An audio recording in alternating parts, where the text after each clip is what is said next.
Okay. As what we have discussed, no? Place perching sticks inside the poultry house starting at 45 days. Do weekly sample weighing at least 20 pieces or 10% of your total population. Check if within target weight. Always practice segregation of weights and sizes. So, pagka po mga maliliit, paggrupo-grupuhin, medium, and then large. Lighting program, as what I've said, will start at 15 weeks. Uniformity, maturity is the key to a cost-efficient production. If healthy at 14 weeks, deworm and vaccinate. NCD Lasota via water and then deworm after 10 days again. Use clean dry straws as nest bedding. So magpe-prepare na po kayo ng inyong mga nest boxes. Secure the old litter to be replaced by new batch, no? Dahil ayaw na natin silang galawin at the time na nangingitlog sila. Be strict in biosecurity. Remember that the investment that you're making is at the highest peak at this situation, no? Ayaw natin mamatayan tayo o magkasakit yung ating mga alaga. Starting 15 weeks, strictly follow the lighting program. Install the nest boxes starting at 12 weeks but not accessible for familiarity. So, ibig sabihin po, hindi po tayo magbubukas ng mga nest boxes kung hindi naka-install lang sila para familiar sila sa kanilang lugar ng pag-iitlogan. Simple nest boxes like baskets, fruit crates, or sawali nets can be used, no? Nest can be used. Place at least 2 feet high. Dapat po nakatutungtong sila ng at least 2 feet to prevent the predators from getting inside the nest boxes and also to feel secured yung ating mga hens later on pagka nangitlog sila. At age 14 weeks, open nest boxes during 6 a.m. to 5 p.m. So, ibig sabihin yan, every day po, bubuksan lang 6 to 5. Huwag pong iiwang bukas sa gabi. May reasons po yon kung bakit. Ayaw po natin ang mga problems na mangyari later on sa mga nesting areas nila. Prepare nest beddings to be clean. Position nest in shaded areas. Ayaw ho nilang mangingitlog sa mga lugar na may sinag ng araw o maaraw, no? So, you put them in shaded areas in the poultry house. Ratio of nest is 1 nest to 5 hens. So, kung may 5 alaga, isang hen, at least isang nest po pwede. The better kung 2. Use clean nest beddings, no? Replenish beddings every 2 months. Always place them in a secured, quiet, and shady place in the poultry house para po sila ay maenganyong mga itlog sa loob ng mga pugaran. Makikita nyo po rito na na-elevate yung ating mga nests at doon po sila mangingitlog. Dapat to sa gabihan ay tinatakpan ng sako or plywood para po maiwasan na sila dyan ay matulog dahil dudumihan po nila yan at ayaw nila natin silang maging broody. Ano ho ba yung broody? Pagka po yung ating mga inahin nakakita po ng maraming itlog ay magbiging broody sila. Magbabago na po yung temperature nila, yung hormonal adjustments nila, they will become incubators or they will be sitting on the eggs. Once they sit on the eggs, they will stop egg production already. Maglilimlim na po yan. Ayaw natin silang maglimlim dahil pagka naglimlim, ayaw ng mangitlog. So, malilipasan na po sila ng age, ng peak production dahil po yung kanilang objective ngayon ay magpisa ng itlog, which should not be. Dahil mag-stop egg production, mawawalan po kayo ng opportunity to produce more eggs. So, hindi po dapat ganito ang itsura ng mga nest. Lagi pong walang laman. Lagi pong kinokolekta ng 4 to 5 times a day. Ayaw po nating makita sila ng itlog sa loob ng pugad.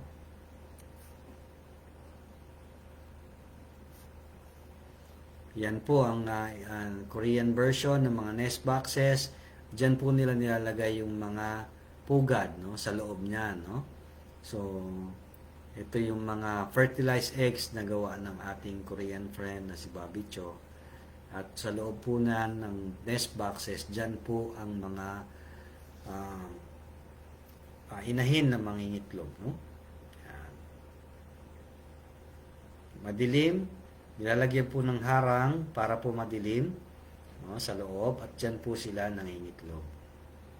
Lagi pong kukolektahin ang mga itlog 5 times a day. Ang the best, 4 to 5 days. Huwag niyong pag-i-stay yung itlog sa loob ng pugad ng matagal. Kung hindi, lilim-liman po nila. Okay? Yan po, no?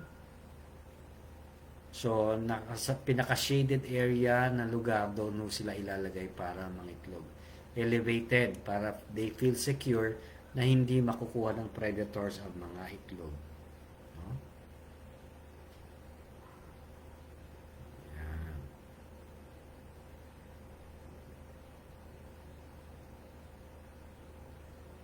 Kahit mainit, adapted po yung ating genetics for the hot weather.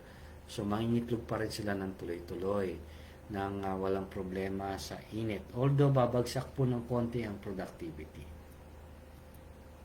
Okay, may mga males, ano? Do we need males in your layer flock? No po, hindi po natin kailangan. Unnecessary. Healthy pullets will eventually lay eggs as long as fed and managed well. Added feed cost po ang males. Additional stress po sa mga hens dahil po habol ng habol yung mga yan.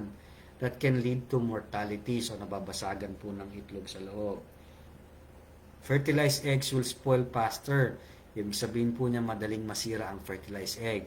At pagka binuksan po ng ating mga customer na may mga pula-pula doon sa yolk, para pong akala nila bulok po yun. No? At saka magtutubig po yung ating mga itlog. Pag ganyan. Okay, additional source of contamination also ang mga males. Yung po mga iba, mga sinauna, akala nila mas maganda may male, hindi po. Yan po ay mga more disadvantage than advantage. Additional cost sa inyo. Mangingitlog po ang ating mga inahin pagka po properly fed, managed, and grown well. And with the right genetics, of course. Pero hindi po kailangan laging may male. Mali po yung practice na yan. Yung mga nagbibigay po ng ganyang practice ay yung mga nag-RTL, ready to lay, para po ma-dispose nila at a premium price ang kanilang mga cockerels.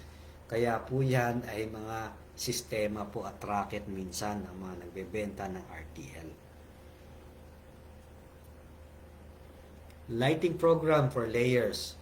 The sexual maturity of ready-to-lay hens are sensitive to light exposure during the sexual maturity.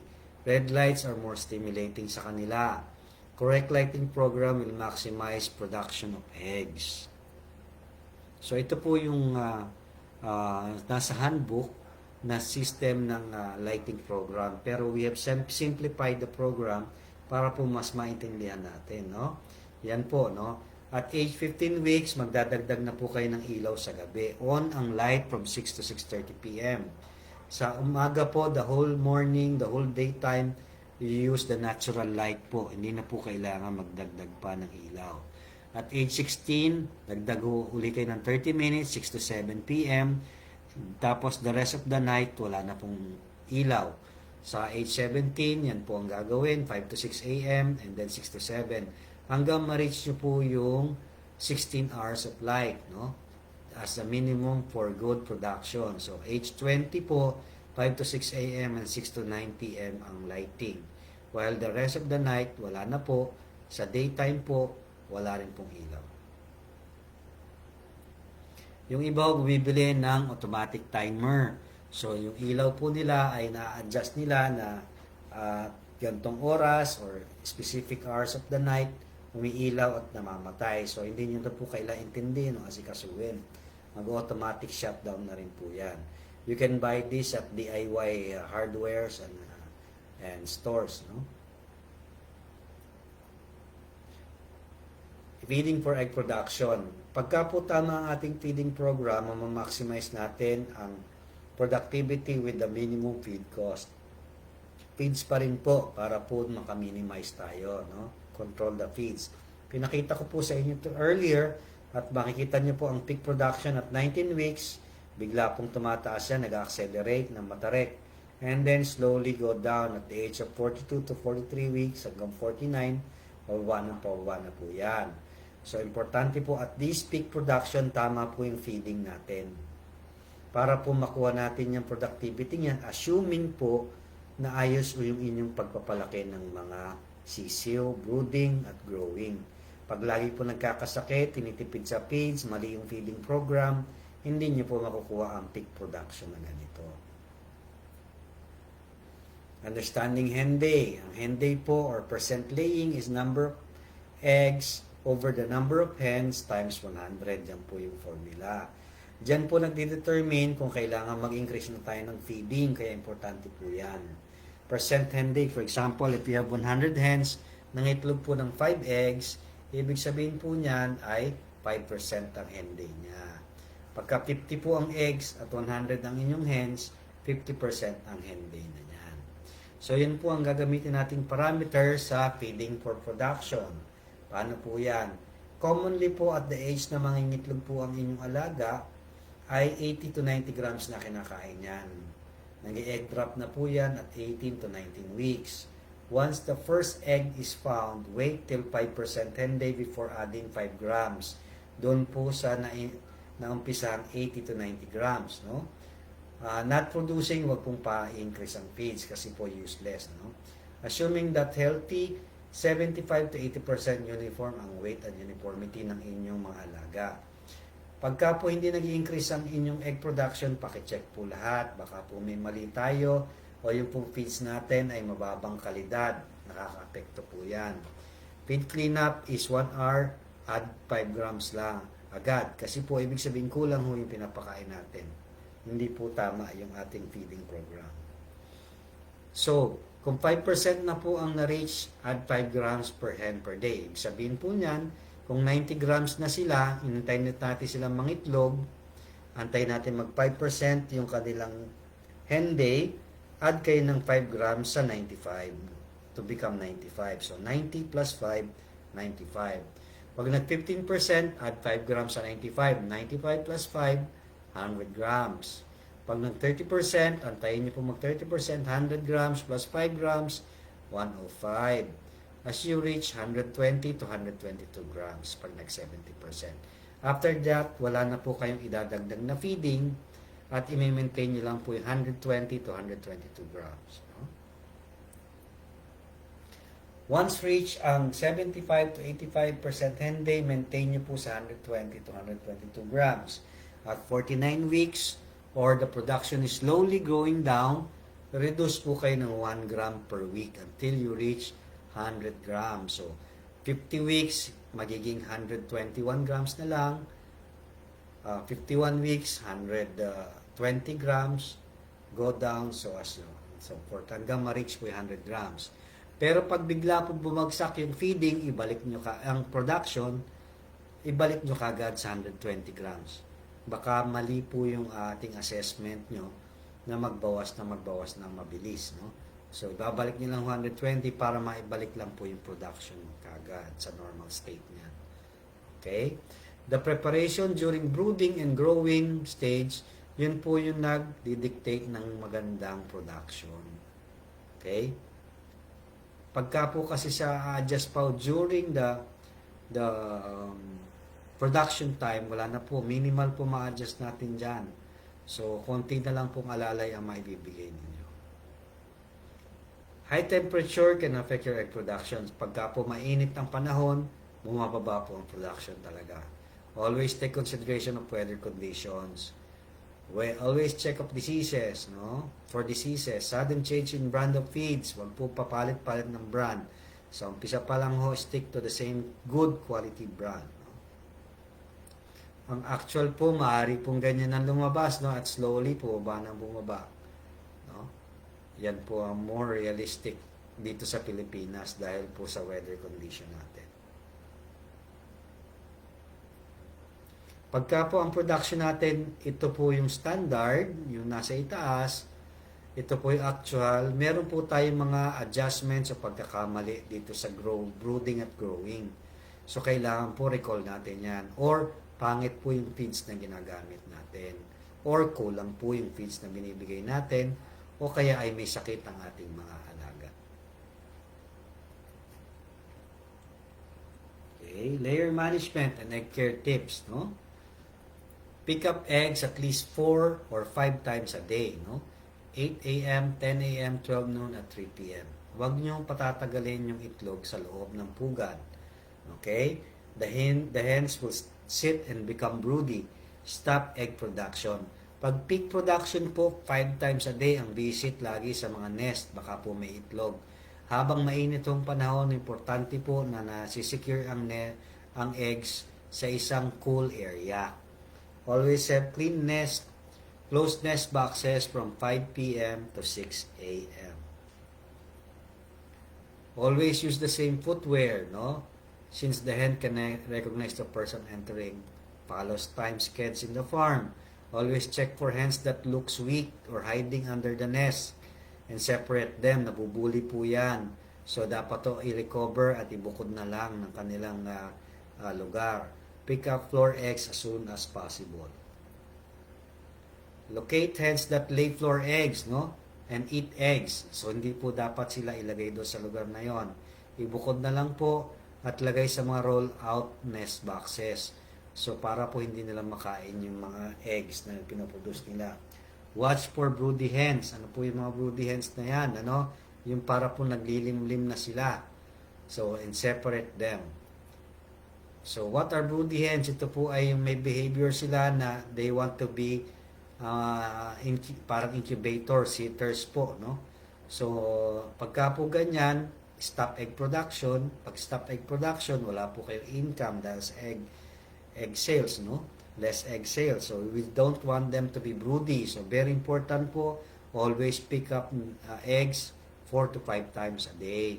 Wag po kayo mag-iiwan ng eggs sa loob, no? And close nest boxes from 6 p.m. to 5 p.m. to 6 a.m. Not a sure science, no? You can do reverse broodiness by putting them in an ice bucket challenge. Okay? Pwede pong yung feet lang ang ilagay sa ice water for 15 minutes or place the whole body hanggang leeg in ice water for 5 minutes, no? So, pwede po yung ganyang sistema to adjust their broodiness. Tas ibukod lang ho muna for about a week or 2 para makita po kung nag-normalize na po yung kanilang katawan. Layer management and egg care tips, at least 4 to 5 times a day, 8, 10, 12, and 3. Ang pick up ng eggs. Never leave eggs in the nest. The hens will become sitters. Inuulit ko lang po yung ibang discussion para po as the repetition will, makakatulong po sa inyo mamemorya yan. Always have clean nest, closed nest boxes 5 p.m. to 6 a.m. Always pick up eggs every day or at least 4 times a day. With a damp, clean cloth, yung mga dirty eggs, lagyan po 2 tablespoons of vinegar and 1 liter of water. Yun ho ang pamunas ninyo ng dirty eggs. But always try to control or check bakit po nagiging dirty. Baka marami po yung nest natin o yung floor natin masyado ng maraming manure. So you have to fix that problem. Yung extremely dirty eggs, wag nyo na pong ibenta. I-ano po yan, kainin na lang po. No? Wag na pong ibenta. Always group eggs harvested on the date it was harvested, no? So igugrupo po per harvest, no? First in, first out ang sistema. To maintain freshness, keep the eggs in a cool, dry place. Add banana leaves. Ibalot po sa banana leaves yung mga egg trays or place in a cool room, no? With earthen jars to maintain moisture and lower the temperature. Fertilized eggs or hens with males will have shorter shelf life of eggs. 4 days lang, no? Ang very old, fresh egg, ito ang itsura, nakahiga po sa water na sa isang basin. Ang 1 week old, umaangat na po yan. 3 to 4 weeks old, nakatayo na po. At very old, lulutang na. Halos bulok na po yung egg na yan. Fresh, 1 week, yan po itsura, no? And 2 to 3 weeks, bagsak na po yung yolk. Yan po itsura. So we don't want this problem. No? By doing good storage, keeping the egg hens well, keep the eggs in a cool area, at hindi po mag-overextend yung inyong keeping ng itlog. Dapat to mga 3 to 4 days na ibenta na sila para po yung customer ay happy at good eggs ang makukuha. Kung hindi po, mga bagsak ang mga eggs dahil luma na. Commonly po yan sa mga binibentang eggs sa sari-sari store, yung mga white eggs. Dahil po yon ay lagpas na ng 15 days or 30 days old na po yun. Yan po ang Japanese toothpick test. Tinetest po nila yung quality ng egg.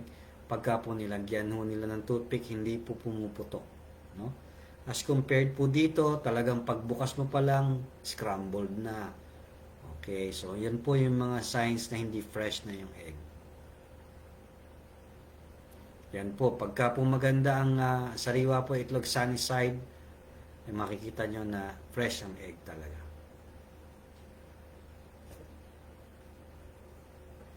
Fertilized eggs don't last long.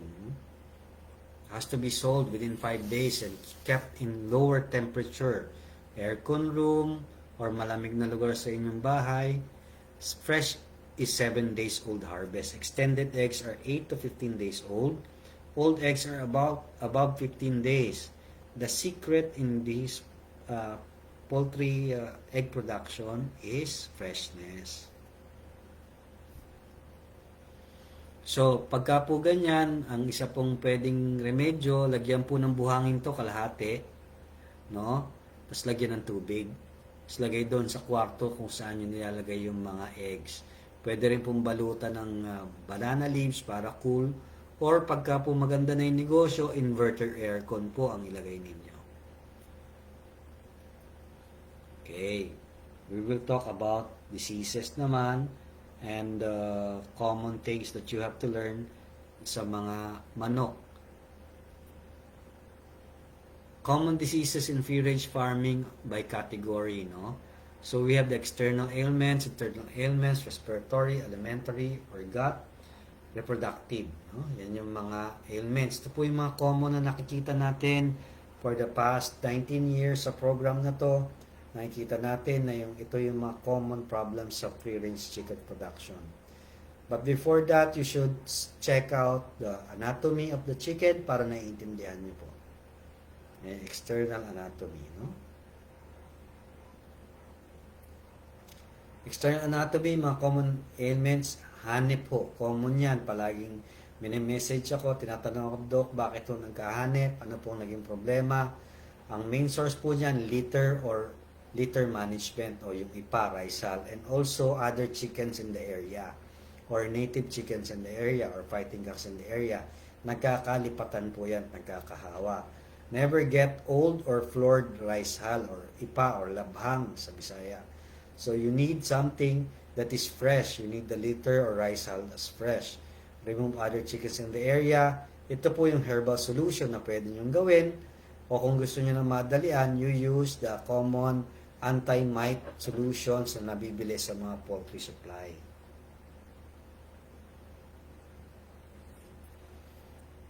External anatomy or common ailments pa, yung mga gantong problema sa mga paa nila or foot pad, yung mga tibak, foot pad infection, dahil po marumi na po masyado yung kanilang tinatapakan, marami na pong manure, marami pong panis na feeds, etc. Kaya po nasusunog na yung kanilang foot pads.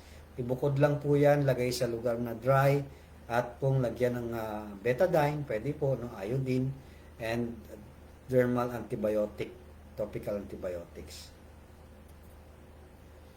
Common wounds po, isolate lang po, disinfect, and then put dermal ointment.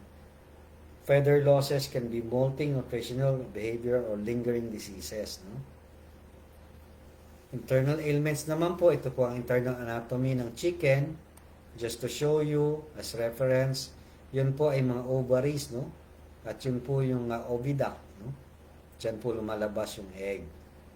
Ito po yung crop, butchi, no? At ito po yung gizzard o yung balon-balunan o batikolon, no? Batikolon, no? Internal ailments, pwedeng respiratory, no? Yan po naman ang respiratory system ng manok. Respiratory anatomy. May mga parang plastic sa loob. Tawag po ron ay air sac. Air sac. Okay?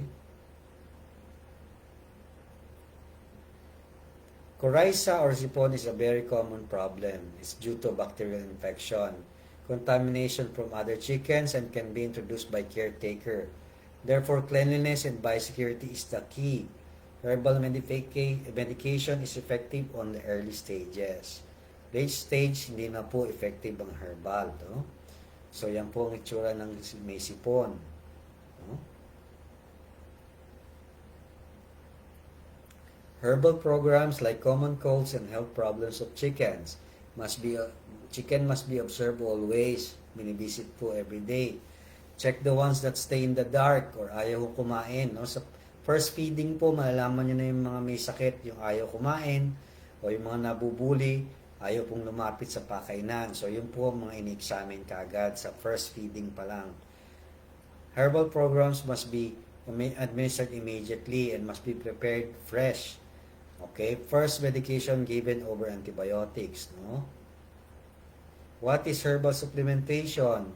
Ito po yung concept na utilizing herbal plant products in preventing common diseases in free-range poultry. It is basically geared towards increasing the natural overall immune system of the animal. So, pagka po kayo may mga halamang ito, makatulong po as a herbal source of your herbal health supplementation, no? Yan po, ano po yan? Oh, oregano po, no? Yan po, ano yan? Sili po yan, katumbal. Okay? Dinadry tapos ginagamit to, no? Yan po, ano ho yan?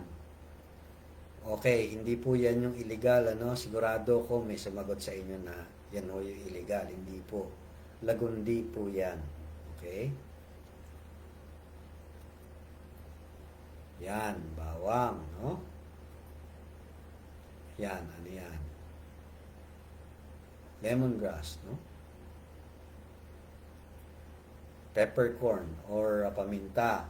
Hindi ho tayo magluluto ng culinary dito o kaya magtitinola, no?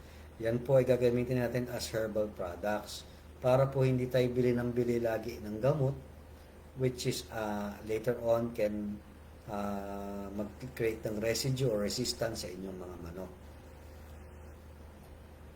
So, ito po yung gagawin ninyong procedure pagka po kayo ay gagamit ng herbal solution.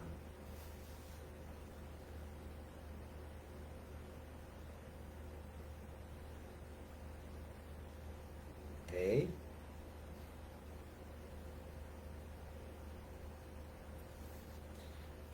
Ang herbal solution, ito po ang pag-prepare. Hindi nyo po ibibigay ito ng puro. Hindi po paiinom ng puro, no? Ibe-blender po yan o didikdikin, haluan ng brown sugar at 2 tasang tubig, no? Pwede pong lagyan ng carbocysteine, no? Or solmucus para po lumap sa mga halak na makakapal, no? Yung thick mucus, no? Ito ang base solution, hindi po paiinom ng puro. Inuulit ko po, ha? Hindi po paiinom ng puro. Kukuha po kayo niya ng 4 na kutsara at lalagay sa 1 litrong tubig. Yun po yung ipaiinom yung herbal solution sa manok. Pagka po malala na, pwede pong gumamit ng mga antibiotics, no? Like trisulfa, gentamicin, norfloxacin for 7 days po ang treatment. Morning and afternoon. Alimentary or gut diseases, no? Ito po yung mga diarrhea o pagdudumi. Ito po ang pwede nyong gawing solution. Herbal solution or antibiotic solution. Binibigyan ko po kayo ng options para po meron kayong na yung iba ho na ayaw gumamit ng antibiotic. You can first try the natural way. Pag hindi po kaya, then you can try the antibiotics. Coccidiosis naman po, ito po ay isang parasite, no? Very lethal and can kill high percentage of the flock. Ito po yung red o dark brown ang dumi ng manok. Ito po is something to watch pagka po magre-range na kayo sa inyong alaga. yung pong ilalabas nyo na. Pag nilabas nyo po kasi yan, may nadadampot sa lupa. Kaya po kailangan medication kagad, hindi po herbal ang gagamitin. Ito po itsura ng mga manok na mayroong sakit na ganyan, ano? Yung pong kanilang bituka ay nagkakaroon ng batik-batik na pula at parang may dugo. At yung pong dugong niya inilalabas nila. So yan po delikado, kailangan po maggamot kaagad tayo. Kailangan naka-ready kayo, naka-backup kayo ng antibiotic or anti-coccidial drugs. Yan po itsura ng mga manok, no? Masakit yung kanilang bituka, ayaw gumalaw, gusto lang sa sulok, at kulay pula or dark brown or light brown ang kanyang mga dumi, no? Size na po yan. Usually sa age na yan, yun yung sinasabi natin na pagka-range mo, ginala mo yung alaga, maya-maya nagkakasakit na, nagkakaroon ng ganyan, chechikin nyo po yung mga dumi nila, kung ganyan ang kulay, no? O kaya kulay pula talaga ang lumalabas, no? Ito po yung size ng mga bituka niyan, pagka po may mga batik-batik na ng coccidia. Very difficult po yung sistema na ayaw nila kumain, hindi po sila nangangayayat. And eventually, ganyan na po mga itsura, no? Parang mga vulture na sila o kaya mga pugo. Ang itsura, quail farm now, ang alaga ninyo ay parang mga quail na. Okay, aabatan nyo po yan pagka po magre-range na kayo. Maglulupa na ho sila. Always observe chickens during the first week of ranging. No? Usually during rainy season and in moist ranging areas. Lagi po kayo nakaredy ng mga anti-coccidia medications like amprolium, quinolones, and trisulfa. Consult nyo lang po yung veterinaryo o yung ating mga poultry supply kung ano po ang mga anti-coccidia drugs nila. Sa mga bulati naman, no, kakakuha rin nila sa pasture yan or ranging area, pwede pong i-transfer ng flies, worms, or grubs. So, ito po yung option nyo na herbal na pwedeng gamitin, no? Or you can, this is the cycle that the worms propagate. After 2 to 3 grows, kailangan po talaga nagdi-deworm tayo dahil dumadami ang bulate. No? After 10 days po, magre-repeat kayo ng anti-deworming natin. So, kung nag-deworm po kayo ng age 30, magdi-deworm huli kayo sa age 40 days, no? So, after 10 days, usually you need a dewormer that contains piperacin and levanizole. Ito yung mga dewormers na safe gamitin para din sa kanila, but be sure to repeat 10 days after, and then every 3 months po magdi-deworm kayo. Sa reproductive diseases po, ito po yung oviduct, dyan po lumalabas yung itlog sa cloaca, no? So, yan po yung process ng reproduction ng chicken, no? Pagka po yan, ang common problem po natin dyan ay nag-internal breakage. Maari pong overfeeding o kaya hinabol ng mga males, kaya po hindi natin recommend males pagka mga free-range stable egg production, and overeating and sometimes extra large eggs, pumuputok po yan. Ang pwede pong gawin dyan, no? Ang isang solution, yung iba ho gumagamit ng yung ketchup bottle, yung pong plastic bottle na nilalagyan ng mustard tsaka ketchup pagka may bili ng hotdog, di po ba? Yun po, lilinisin po mabuti, pakuluan po yung tubig na mayroong guava, okay, tsaka yung lemongrass, no, tanglad, haluin po yan, no? Yung tubig po palamigin na pinagkuluan. So usually po mga 5 leaves of lemongrass and 5 leaves of guava leaves, lalagay niyo po sa mga 2 liters of water, palamigin po yun pagkakulo ng mga 5 minutes. Yung tubig po nun ay gagamitin natin, no? Muna. So, ibubuhos po natin sa puwerta ng manok. No, diyan po ilalagay yan. Konti lang po, tapos sabay higop. Okay? Tapos po, we will pump inside yung mga lumabas na oviduct, no? Sa loob, no? Yung kanyang parang uterus, para po pumasok uli, bubombahin niyo po ng tubig. No? Konti-konti lang o pa konti-konti. No? Pagka po hindi nakuha yan, wala na ho tayong magagawa dahil talaga pong walang cesarean sa manok. Ano? Ang gagawin niyo na po dyan ay magpapainit na talaga kayo ng tubig at magtawag na kayo ng mga kaibigan ninyo at magkaroon na lang tayo ng konting piyesta dahil po pagka ganyan po at hindi na cure, eventually po mamamatay na po yung inahin. Avian malaria, ito po mga nakikita nyo, anemia and weakness, pamumutla, pinpoint hemorrhages sa mga dibdib at sa mga pakpak. Trisulfa rin po ang sagot dyan or quinolone drugs. At kailangan pong i-control yung mosquitoes sa paligid ninyo. Lalo na pag tag-ulan, marami pong mga lamok. Kailangan pong i-control yung mga lamok sa area.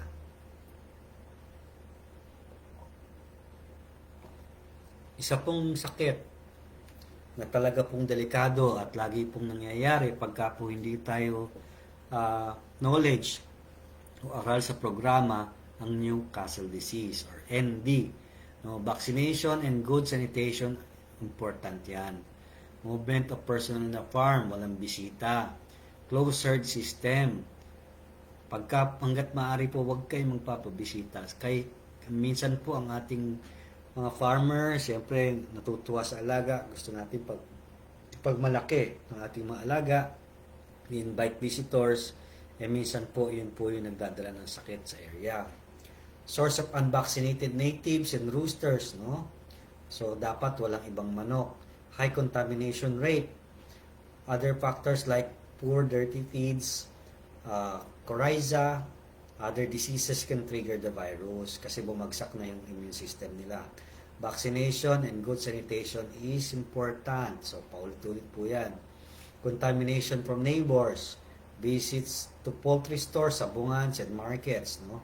Flies can be a primary carrier. Always institute strict biosecurity by putting boots, etc. No? It is a national issue. No? We need to vaccinate and follow the vaccination program. Continuous challenge is always there. Vaccinate in the area and encourage neighbors to vaccinate also to create a protection level sa inyong area, layer. No? And then, once affected, destroy remaining flocks. Hindi po pinag-i-stay yung mga nagsusurvive. Hindi po survival of the fittest ang ating farming. Hindi po yan extra challenge. No? Kailangan po pagka tinamaan, kinakatay na ho yan. Because they will be carriers and shed virus 24/7. Ganyan po itsura niyan pagka nag-umpisa sa mga broilers. No? Dumadami po sila in a matter of 4 to 6 hours. No? Tinatamaan, highly contagious. Yan po, bumabagsak ang pakpak, bumabaliktad, namimilipit ang ulo. No? Parang namamaga yung mata nila. Ang kulay ng kanilang dumi ay berde, karaniwan. Okay, those are enteric signs, no? Na sa bituka na meron ng virus sa loob ng manok. Marami ang mortality, talaga pong biglaan ang volume. It can wipe up the whole population kung hindi po makontrol. At yung pong magre-remain na buhay, maaari po mag-umpisa na yan na maging non-productive. So halos tapon ho yung inyong mga alaga. Yan po, conjunctivitis, nung namamaga yung area ng mata.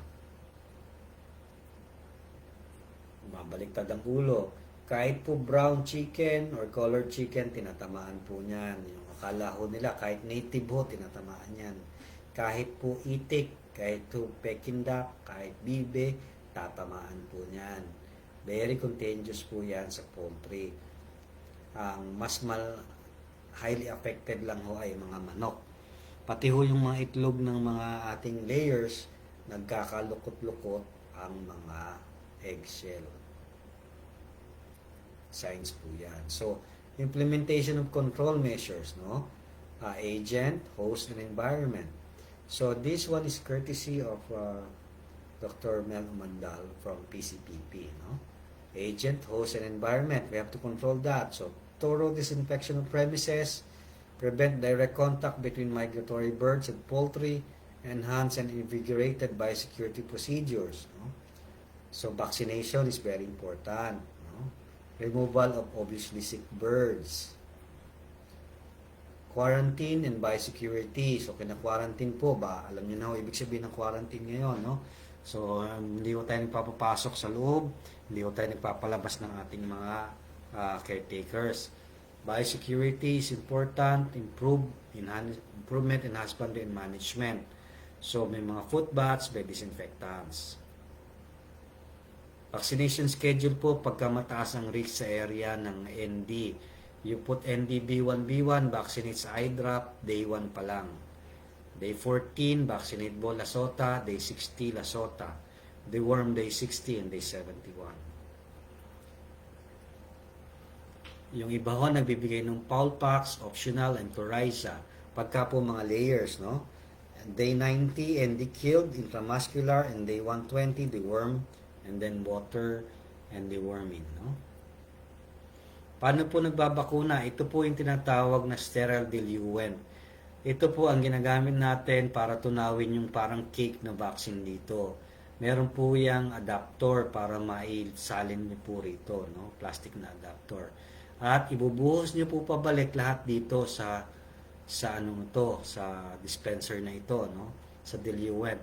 Hahaluin niyo po yan, taas baba, halo, hanggang makanaw ho o matunaw lahat.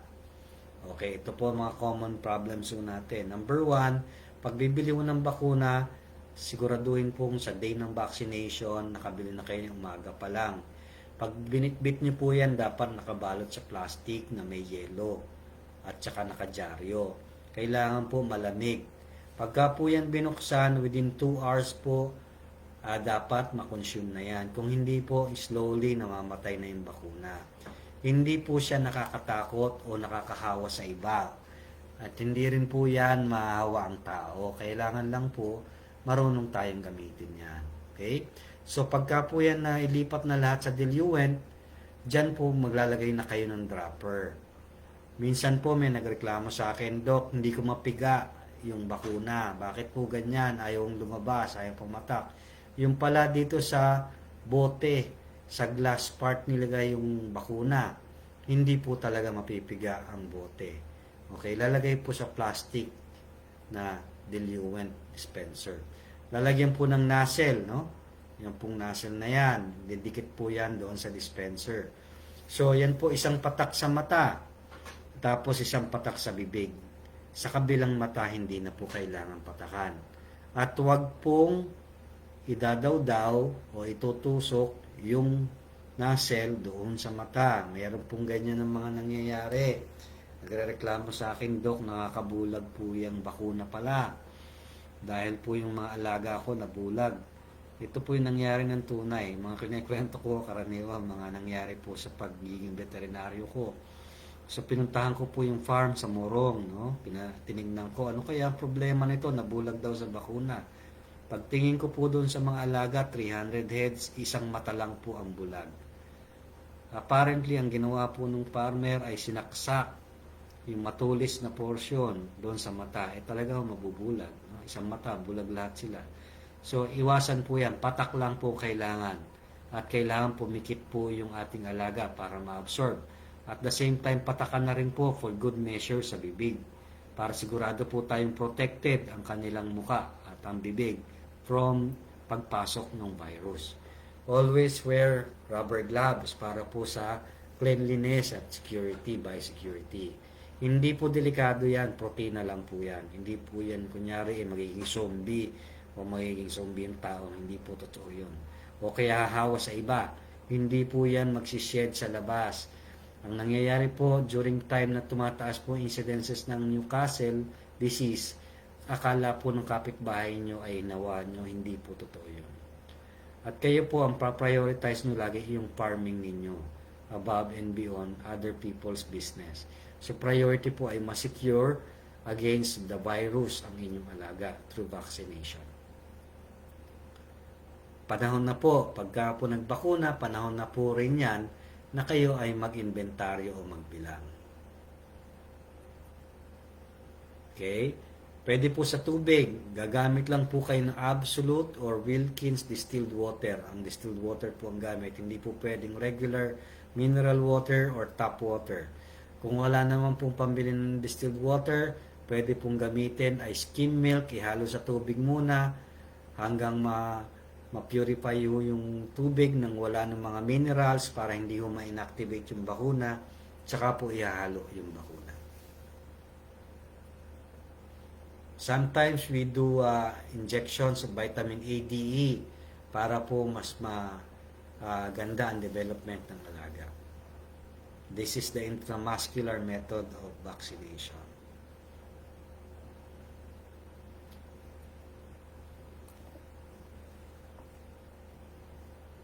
Okay. Tulong ng free-range chicken farming para sa mga smallholder farmers dahil bukod sa nagkakaroon sila ng kabuhayan, naiinganyo rin silang magkaroon ng sarili nilang mga produkto at market para dito. Ako po si Dr. Erwin Cruz.